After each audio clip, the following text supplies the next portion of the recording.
Dieu viendra rencontrer Jacob. C'est au même endroit que lorsque Jacob est en train d'aller vers Ésaü, l'Éternel lui-même lui dit, va à Bethel. C'est là que je te rencontrerai.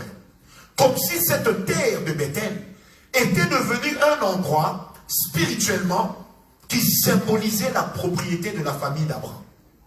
Est-ce qu'on m'a compris? En fait, Abraham n'a pas acheté la montagne, il n'a pas acheté la terre de Bethel, mais Abraham a élevé un autel qui a fait que Bethel lui appartienne. Bien aimé, est-ce que vous savez que même dans vos familles, vous pouvez élever un neveu, même le neveu de votre femme, sur le titre de propriété de la maison, c'est votre nom. Mais celui qui dirige la maison, c'est votre neveu. Voilà pourquoi il est de ces gens, lorsque vous les introduisez chez vous, ils ont l'habitude de vouloir pratiquer l'inceste.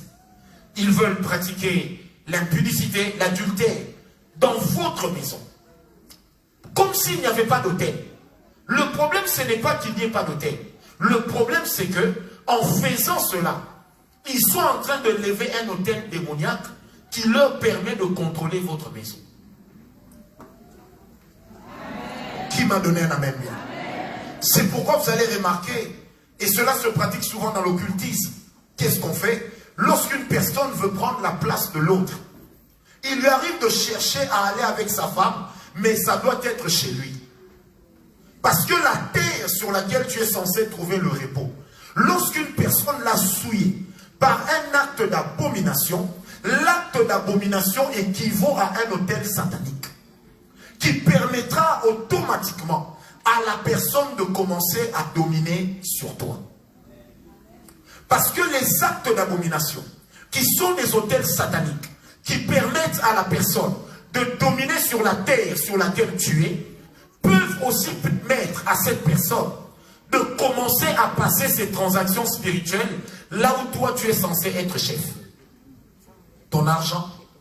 C'est comme ça que des fois vous prenez quelqu'un chez vous, il commet certains actes, vous remarquez que vos enfants commencent à mourir, vos enfants commencent à tomber malades, avec vous-même plus rien ne va, il y a comme quelque chose qui est en train de vous défier. Vous vous dites, mais j'ai l'impression de ne plus être chez moi.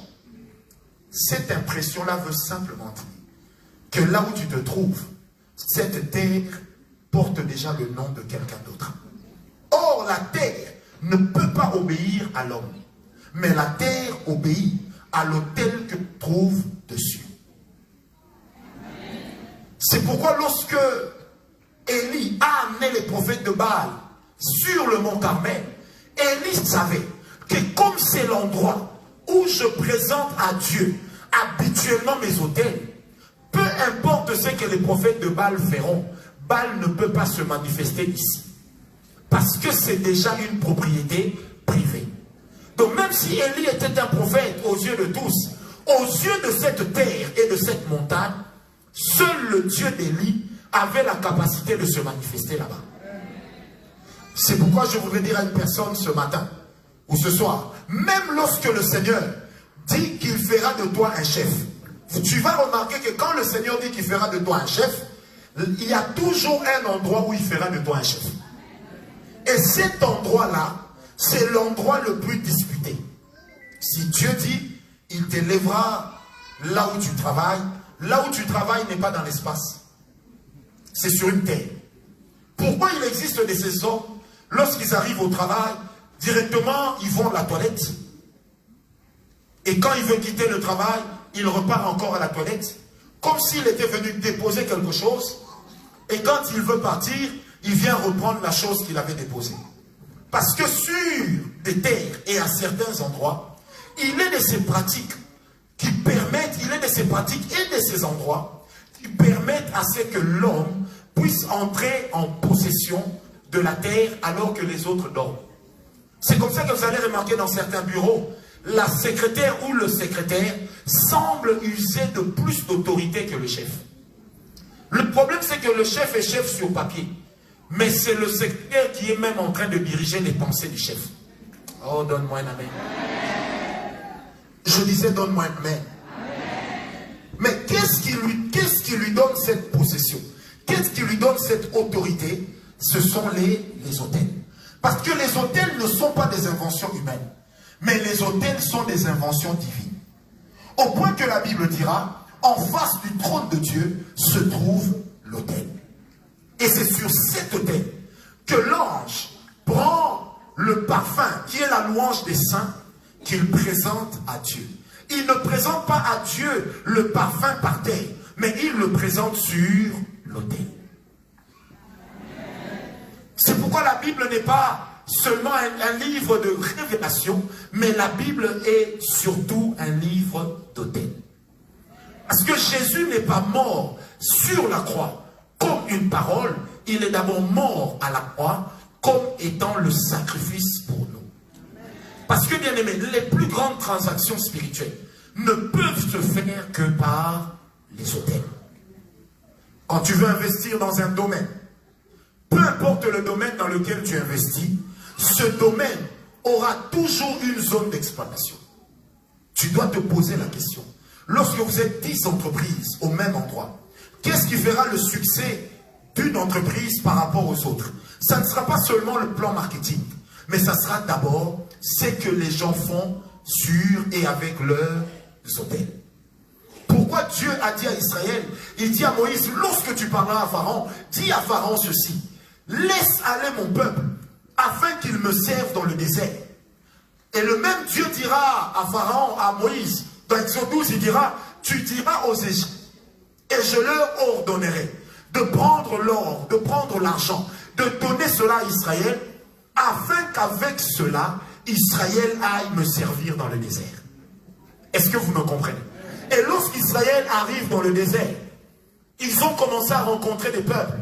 Il y a un peuple qui a dit non, moi je vais résister à Israël. Et ce peuple était dirigé par Balak.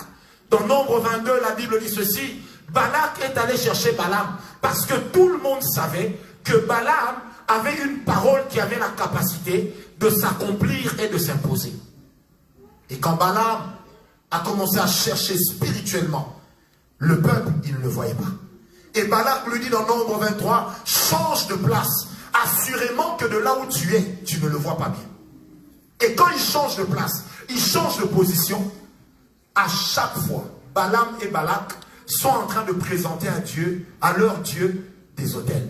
Mais à un moment, Balaam dit à Balak, il dit, mon cher, j'ai envie de maudire ce peuple, mais je ne peux pas, je n'y arriverai pas. Parce que c'est un peuple qui a sa demeure. Comme s'il voulait dire, la terre de ces hommes est une terre infranchissable. Est-ce que vous me comprenez? Qu'est-ce qui faisait que la terre d'Israël soit une terre infranchissable? Deux choses. La première chose, c'était le caractère de la sainteté de Dieu. La deuxième chose, c'est que Israël était un peuple qui avait appris à se présenter à Dieu jamais les mains vides. Qui m'a donné un amen? Parce que là où tu viens te battre, livrer une bataille spirituelle, tu dois toujours avoir des choses qui parlent pour toi. Je déclare à une personne, si tu es étrangère à ce lieu, même si tu es devenu français par naturalisation, personne ne t'empêchera de bénéficier de ce que ce pays a de bon. Donne-moi un amen. Vous savez, les personnes qui dirigent les nations ne sont pas forcément les plus intelligentes. Mais les personnes qui dirigent les nations sont d'abord les personnes qui repèrent les lieux d'autel. Ce n'est pas pour rien que Macron, lorsqu'il est élu président pour la première fois, il va au Louvre. Ce n'est pas pour rien. Il n'y a que les chrétiens qui croient au hasard. Même les occultistes n'y croient pas. Quand vous arrivez à Washington DC, vous allez remarquer que toute l'architecture de Washington DC, ce sont des hôtels bien placés. Des monuments qui valent leur nom et leur place. Et ces monuments sont en train de piquer vers le soleil. Parce que Benjamin Franklin, lorsqu'il était revenu aux États-Unis pour l'indépendance, il venait d'où? Il venait de la France, où il avait été ambassadeur. Et qu'est-ce qu'il avait appris en France? La franc-maçonnerie. Lui-même fils de pasteur. Mais lorsqu'il apprend la franc-maçonnerie, il apprend en réalité, c'est que plusieurs églises n'enseignent pas. Ça veut dire que dans le combat spirituel, il n'y a pas que la prière, mais il y a aussi et surtout les autels. Qui m'a donné un amen? Il y a aussi et surtout les autels. Bien aimé, savez-vous que même ici en France, lorsque les deux derniers candidats se retrouvent pour le deuxième tour, avant la campagne, les gens retournent d'abord dans leur loge. Et on a déjà entendu des histoires dans lesquelles le maître de la loge dit à tel, toi, dois le laisser passer. Parce que dans la loge, nous avons décidé que c'est lui qui passe. Et la femme là dira, mais non, j'ai quand même montré que j'étais plus intelligente. On lui répond, ces sacrifices à lui pèsent plus que les tiens. Donc tu dois le laisser passer. Ainsi, la terre n'est pas dirigée par les hommes les plus intelligents. Oh, donne-moi un amour. La terre n'est pas dirigée par les plus diplômés. Mais la terre est dirigée par les personnes auxquelles appartiennent leurs hôtels. Et à chaque endroit, il y a des hôtels et aucun hôtel ne manque de propriétaires. Là où on élève l'hôtel, on invite son Dieu. Et là où son Dieu arrive, il va vous imposer. Je déclare ce soir que même ta maison deviendra infranchissable. Non, tu ne m'as pas compris. J'ai dit, je déclare ce soir que même ta maison deviendra infranchissable. Amen. Je le dis encore. Je déclare ce soir que même ta maison deviendra infranchissable. Pourquoi est-ce que la Bible dit moi et ma maison? Pourquoi est-ce que Josué ne dit pas moi et ma famille? Parce que la famille est composée des hommes, mais la maison est composée des hommes sur une terre. Et Josué voulait leur montrer ceci. Même si vos terres partent entre les mains de l'étranger, mais la terre dans laquelle et sur laquelle vit ma famille, l'étranger n'aura jamais la possibilité de dominer dessus. Bien aimé, nous sommes dans une guerre constante. Dans Apocalypse 12, la Bible dit, lorsqu'il y a eu guerre au ciel, Satan a été précipité avec ses démons. Ils ont été précipités sur la terre. Et Jean dira, malheur, malheur à la terre. Bien aimé, Dieu en nous créant, il savait qu'il nous envoyait déjà sur une terre d'hostilité. Mais là, sur cette terre d'hostilité, il nous a donné des choses qui devraient nous permettre de dominer. Et moi, je voudrais dire à une personne, tu vas dominer. Non, tu ne m'as pas compris, tu vas dominer. J'ai dit, tu vas dominer. J'ai dit, tu vas dominer. J'ai dit, tu vas dominer. Oh, la Bible dit, mon juste vivra par la foi. L'autel, bien-aimé, ce sont des actes de foi. Celui qui élève les autels doit avoir lui-même la foi dans l'acte qu'il pose. Tu ne m'as pas compris. C'est pourquoi nos autels ou nos sacrifices n'annulent pas la valeur du sang de Jésus. Mais le sang de Jésus donne à nos autels l'ultime capacité d'être exaucés de Dieu. Parce qu'avec nos autels, nous voyons le combat venir, nous le précédons. Et nos autels sont des actes de foi au travers desquels nous déclarons à Dieu, je crois que tu le feras. Je crois que tu le feras. Je n'ai pas encore vu, mais je crois que tu le feras. Ça ne s'est pas encore manifesté, mais je crois que tu le feras. Dans le monde spirituel, bien aimé, la valeur de ce que nous apportons à Dieu compte. Quand les gens disent, Dieu ne regarde pas ce que nous apportons, il regarde que le cœur. Le cœur, c'est la plateforme sur laquelle les mains amènent à Dieu quelque chose. Ça veut dire que lorsque j'aime une personne, je donne à la personne sans compter parce que cette personne a de la valeur pour moi. Lorsque je comprends les enjeux qui sont devant moi, il est de ces actes que je pose. Vous savez, j'ai rencontré dernièrement une dame. Cette dame, son époux avait été un ancien chef d'État. Elle m'a dit, papa, je ne comprends pas. Depuis que nous habitons ici aux États-Unis, en tout cas, tout ce qu'on fait ne marche pas. J'ai dit à la dame, pendant que je te regarde, l'Esprit de Dieu me montre que la terre sur laquelle tu te trouves, et toi et ton mari, cette terre ne vous a pas identifié. Elle dit, mais nous avons des papiers. J'ai dit, oui, vous avez des papiers. Mais la terre ne vous a pas identifié. Je lui ai posé la question, j'ai dit, madame, qui sur cette terre peut dire vous? Y a-t-il des veuves, des orphelins, des pauvres qui peuvent dire qu'un jour ils ont mangé grâce à vous? Après cela, parce que celui que tu nourris dans son pays devient la voix qui possède son héritage. Job a dit, lorsque l'indigent avait faim, je lui donnais à manger. Et la bénédiction de l'indigent est venue chez qui? Chez moi. Amen. Ça veut dire que pour Job, il résout le problème de l'autre et la bénédiction qui venait vers l'autre tombe sur lui. Amen. Ça, c'est le premier principe. Le deuxième principe, c'est lequel? J'arrive sur une terre. Sur chaque terre, il y a des réalités spirituelles qui sont différentes les unes des autres. Mais comment je prie et quels sont les actes que je pose pour posséder le territoire que je viens d'occuper? Bien-aimé, je suis de ceux qui croient que notre Dieu a la capacité de nous accorder le leadership. Oh non, donnez-moi un amen. Ce qui est à ton voisin, il faut que tu parles. Donc dis-le-lui bien, il faut que tu parles. Mais il faut aussi que quelqu'un parle pour toi. Protocole, amenez-moi 12 chaises. Mettez-les ici devant. Dis à ton voisin, il faut que tu parles. Maintenant, dis-lui, il faut aussi que quelqu'un parle pour toi. Vous savez, un jour, j'étais à l'hôpital avec ma fille aînée. Elle n'avait pas encore une année et elle était pratiquement dans le coma. Et j'ai commencé à poser la question à Dieu. J'ai dit, Seigneur, comment je peux faire pour que ma fille ne meure pas? Vous savez, je suis allé là où il y avait la maternité. J'ai vu des enfants qui souffraient. J'ai vu des femmes qui avaient leur bébé et il n'y avait personne pour régler leurs factures. Vous savez ce que j'ai fait? J'ai réglé les factures de la plupart des dames qui étaient là. Quand je suis retourné dans ma chambre, j'ai dit à Dieu, sur cette terre, ma fille, c'est elle le chef. Est-ce que vous me comprenez? Dis à ton voisin les actes de foi. Ah, dis-le-lui bien. Dis-lui encore les actes de foi. Dis-lui encore bien les actes de foi.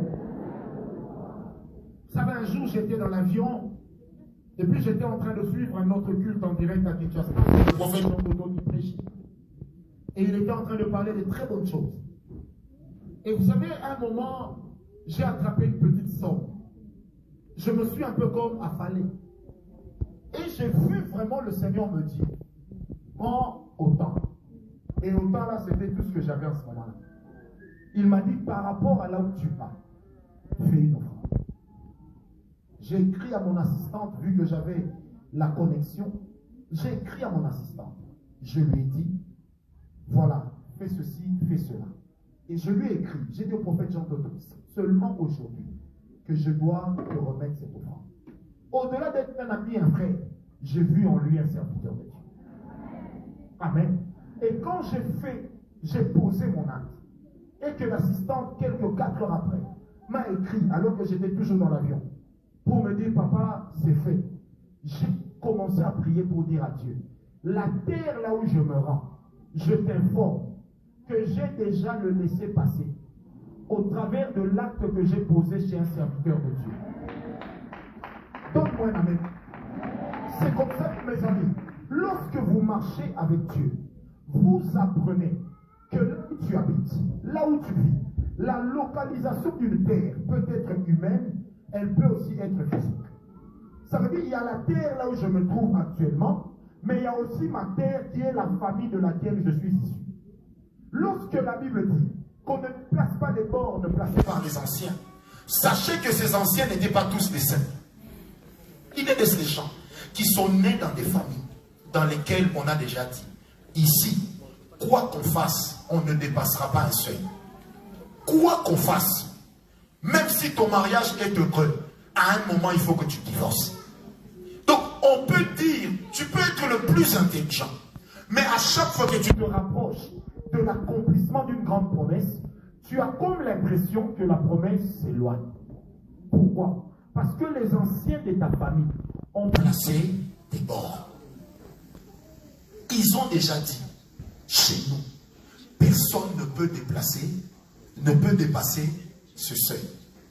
Tu as beau te battre, tu chinabas, tu rokoba, tu avances, Mais à un moment, c'est un peu comme si tu étais sur un tapis roulant. Ça va te ramener d'où tu viens. J'ai vu à plusieurs reprises des gens, même et surtout des serviteurs de Dieu, remplis d'onction, prophétisant, parlant en langue. Quand ils font recevoir, tout le monde tombe. Mais vous les observez après 10 ans. Ils sont au même point. Alors qu'ils nous ont dit avec Dieu, nous ferons des exploits. Mais comment ils n'avancent pas? Je parlais avec un serviteur de Dieu, il m'a dit, prophète, moi, je fais marcher les paralytiques. Mais pour que quelqu'un me donne même une offrande de 100 €. Il dit, papa, c'est compliqué. Je suis venu te dire, dis à Dieu, s'il n'intervient pas, je vais arrêter. Alors je me dis, le problème n'est pas un problème d'onction. Parce que l'onction ne règle pas tout. Mais l'onction nous enseigne sur tout. Et j'ai dit, l'une des choses qu'on a manqué de te dire et que l'onction devait amplifier dans ta vie, c'est d'avoir les informations qui te permettent de devenir riche. Et je lui ai dit, la foi qui fait marcher le paralytique est plus grande que la foi qui donne à quelqu'un l'argent. Mais si tu peux aller vers ce qui est compliqué, tu n'as pas accès à ce qui est simple. C'est simplement parce que tu n'as pas compris qu'à un endroit, pour guérir les malades, tu dois utiliser ta foi. Mais pour devenir riche, tu dois utiliser les actes de foi. Pourquoi des gens comme Rockefeller, morts, mais la famille est toujours parmi les plus riches? Parce qu'un jour, j'ai lu un livre, ça fait de cela 29 ans. On disait des Rockefeller qu'ils donnaient aux pauvres des États-Unis l'équivalent aujourd'hui de 1 milliard de dollars. Aujourd'hui, l'équivalent de 1 milliard de dollars l'an. Et l'homme qui écrit, il dit, j'ai compris que cet homme ne pouvait jamais mourir dans la pauvreté. Mais lorsque toi tu le vois faire ça, qu'est-ce que tu diras? L'argent le chatouille. C'est pourquoi il fait cela. Non. Bien aimé, les principes et les préceptes sont des choses qui ne changent pas. Ce sont des choses que la croix renforce. Pourquoi Jésus devait mourir comme un sacrifice?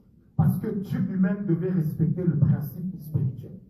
Dans le monde spirituel, tout comme de Dieu, que ce soit dans le monde du diable, les principes restent les mêmes. Parce que Satan ne s'est pas auto-créé. Je disais Satan, pourquoi est-ce que, pasteur Mayou, quand quelqu'un veut manger ton enfant, pourquoi il te donne un bonbon? Pourquoi il lui donne du pain? Pourquoi il te rend service? C'est parce que derrière le service, automatiquement tu lui donnes. Il donne à ton enfant à manger, après cette nourriture se transforme en sorcellerie. Ça veut dire que quand ton enfant a pris ce qui est à lui, automatiquement ton enfant lui doit. Et quand tu viens lui rendre le bonbon, il te dira non, le bonbon que je t'ai donné avait plus de valeur que le bonbon normal. Parce que ce n'est pas une affaire de marque et de goût, mais c'est le mystère caché derrière le bonbon qu'on donne. Il est de ces bonbons, c'est un bonbon, mais en réalité ce n'est pas un bonbon. Parce qu'il est de ces bonbons qui deviennent la vie. Je suis en train d'atterrir parce que je sens l'onction et la grâce. Et ce soir, nous allons prendre des choses qui nous rendent. Oh, donne-moi un amen. Vous savez, nous avons une dame à l'église. Elle est directrice d'une école publique. École primaire ou maternelle. Elle dit un jour, elle est entrée dans une classe. Elle s'est rendue compte que 2 enfants étaient en train de se disputer. Et l'un disait à l'autre, tu me dois mon bonbon. L'autre disait, oui, mais je t'ai ramené des bonbons chaque jour, tu as refusé de prendre. La dame, après les avoir observés, a dit, venez vous deux dans mon bureau.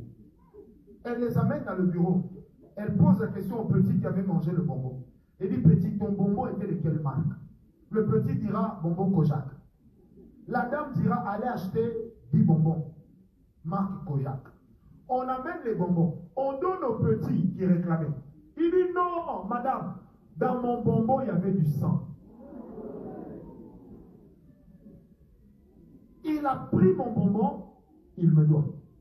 Alors cette dame s'est rappelée. Elle s'est rappelée de mes enseignements sur l'autel. Et du reste, j'ai amené des livres sur les autels. Achetez-les, ça va vous enrichir. Tu ne m'as pas donné la main. Alors elle dit, j'ai pris les 10 bonbons. J'ai prié sur ça. J'ai invoqué le sang de Jésus. Elle dit, quand j'ai commencé à donner à ce garçon le bonbon, le petit était en train de cracher. je ne prends pas, je ne prends pas, je ne prends pas. Ses parents sont venus. Le petit dit, je ne prends pas. Je veux seulement mon bonbon que je suis en train de voir dans son ventre. La dame me dira, papa, les larmes ont coulé de mes yeux. 2 petits enfants de 7 ans. Comment il a appris cela? Et le petit dira, sous la pression, il dira, moi la nuit j'ai fait des sacrifices pour que mon ami devienne mon allié dans la sorcellerie. Et comme il a refusé, je dois le tuer. On lui dit pourquoi? Il dit, parce que là où j'ai emprunté le sang dans une famille, je dois rendre le sang. Et c'est mon ami qui doit passer. Et la Shindababé et la roue. La délivrance a commencé. Les parents ont pris leur enfant, ils ont quitté l'école. Sans que la délivrance ne s'arrête. Parce que, bien aimé, quand quelqu'un réfute les réalités du combat spirituel, même s'il parle en langue, il y a de fortes chances qu'il soit sorcier. Ah, donne-moi un amen. Je disais, il y a de fortes chances qu'il soit sorcier. Il y a de ces choses avec lesquelles on ne blague pas. Moi, depuis que j'ai commencé à marcher de cette manière, partout où je vais, je dois faire une offrande. Partout où je me rends, je dois entrer dans la bénédiction de cette terre-là. De sorte que même quand je suis sur une terre aride et desséchée, même cette terre-là me donne ne serait-ce qu'un rejeton. Et je prie ce soir, dans ta famille, au lieu où tu te trouves, que les bonnes choses te pourchassent. Dis à ton voisin, les bonnes choses doivent te pourchasser. Non, dis-le lui bien. On va lire un verset et après, on va poser un acte de foi. Amen. Les bonnes choses doivent nous pourchasser au nom de Jésus. J'étais en train de dire, les bonnes choses doivent nous pourchasser au nom de Jésus. J'étais en train de dire, les bonnes choses doivent nous pourchasser au nom de Jésus. Prenez avec moi Deutéronome 11, versets 24 et 25. La Bible dit, tout lieu que foulera la plante de votre pied sera à vous. Votre frontière s'étendra du désert au Liban et du fleuve de l'Euphrate jusqu'à la mer occidentale. Nul ne tiendra contre vous. L'Éternel votre Dieu répondra comme il vous l'a dit. La frayeur et la crainte de toi sur tout le pays où vous marcherez. Dieu dit à Israël, tout lieu que foulera la plante de vos pieds. Mais il détermine le lieu. Il ne les envoie pas en Égypte, il ne les envoie pas en Éthiopie. Il ne les envoie pas en Irak, là où lui-même Abraham était né. Mais il leur dit, tu vois ce lieu de là à là. Quand tu arriveras là, je te le donnerai. Mais il y a 2 choses. Pour que je te le donne, tu dois le voir. Pour que je te le donne, tu dois le parcourir. Pour que je te le donne, il faut qu'il y ait quelque chose qui parle de toi. C'est comme ça qu'Abraham dira, je ne peux pas enterrer ça sur une terre qui ne m'a rien coûté. Aussi longtemps que mes enfants partiront en captivité 4 siècles, je ne peux pas accepter que la terre que Dieu m'a donnée ne porte pas l'empreinte de ma personne. Et quelle était l'empreinte de la personne? Même si Abraham était le père duquel sortiraient les nations, mais c'est du ventre de Sarah que l'enfant allait naître. Amen. Et il fallait que cette terre qui est le sépulcre de Sarah. Or, un sépulcre rappelle toujours la réalité d'une mort, la réalité d'une souffrance. Bien aimé, lorsque nous parlons des sacrifices, ce sont des choses qui nous font mal, mais lesquelles aussi nous ancrent quelque part. Je prie Dieu, ce soir, avec le Saint-Esprit, au nom de Jésus, que tout lieu, là où tu te trouves, s'il y a des lois des maladies, il y a des lois de divorce, il y a des lois de mort précoce, il y a des lois de manque de percée, il y a des lois de limitation, il y a des lois de ceci ou de cela. J'ai dit, toi, tu feras la différence. Dis, tape ton voisin, dis-lui, toi et moi, on fera la différence. Bien aimé, lève-toi, on va prier d'abord 3 minutes et après, on va faire quelque chose. Je voudrais que tu pries d'abord 3 minutes. Tu te souviens des promesses que Dieu t'a faites. Mais l'âge est en train d'avancer. Aucune de ces promesses ne s'accomplit. Bien aimé, ça va s'accomplir à quel âge? Moi, j'ai toujours dit, si Dieu te donne une Ferrari à 80 ans, tu auras du mal à en profiter. Ça veut dire que, n'étant que passager sur cette terre, notre bénédiction est liée au temps et à l'espace. Et moi, je suis venu te dire que même s'il y a des alliances qui ont dit que toi, tu dois échouer, je t'informe que tu réussiras. Je t'informe que tu iras de l'avant. Je dis, je t'informe que tu iras de l'avant. Je suis en train de dire que je t'informe que tu iras de l'avant. Alors, nous allons prier 2 minutes en battant les mains. Tu vas rappeler à Dieu ses grandes promesses sur toi et sur ta famille. Surtout si tu vois que ta vie est tout le contraire de ce que Dieu a dit. Élevons nos voix, prions en battant les mains.